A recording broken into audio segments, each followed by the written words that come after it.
an NFL star from Parkland, Florida, has made a live television appearance in order to expose what no one else knew about Wednesday's mass shooting at Marjorie Stoneman Douglas High School. The bomb he dropped may change the way you look at this tragic event.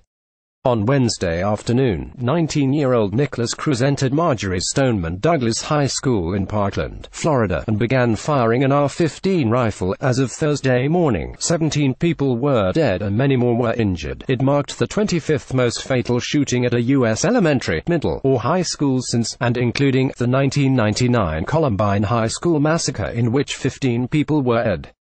Adds by of content as usual, those on the left have responded to the tragedy with calls for gun control, despite the fact that we have stricter gun laws now than at any other time in our nation's history, yet these measures only seem to have created the opportunity for more gun violence, as they restrict the law-abiding citizen while the criminal ignores them entirely.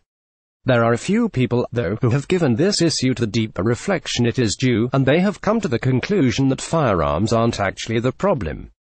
Rather, we have a moral crisis on our hands, and more gun control isn't going to fix it. Hillary's entire hit list just went public.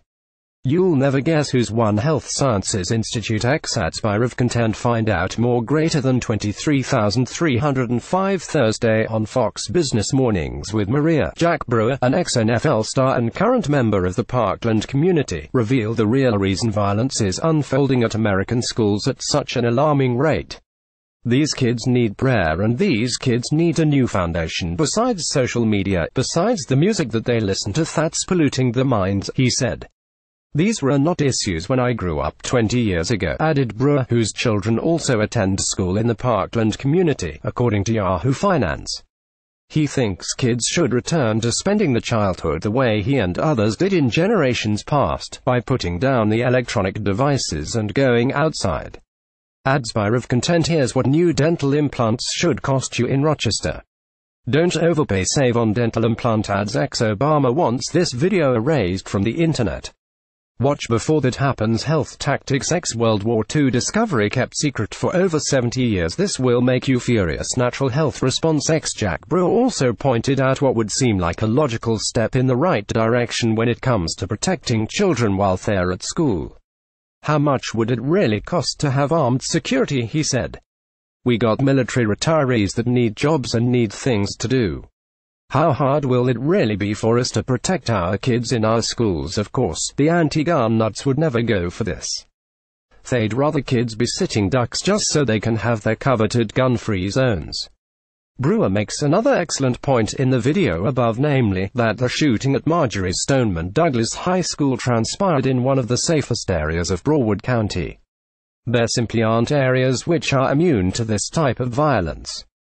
That's because this is not a gun issue, it's one of morality.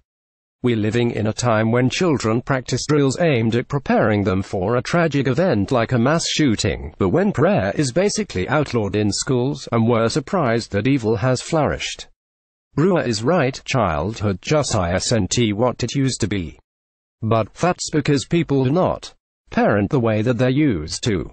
Discipline is taboo these days. Spank your children and you could be getting a visit from Child Protective Services. Kids are conditioned to feel entitled from the get-go. Retirees in New York, don't miss this one change that increases your monthly income. Agora Financial. Ads by of content. Find out more. Greater than 16,385 Sadly, childhood is now more heavily influenced by YouTube and social media than by morality and values. At the same time, we're surprised that violence has escalated in our schools. That shouldn't shock anyone. It was the logical consequence of our shift away from a values-driven upbringing all along.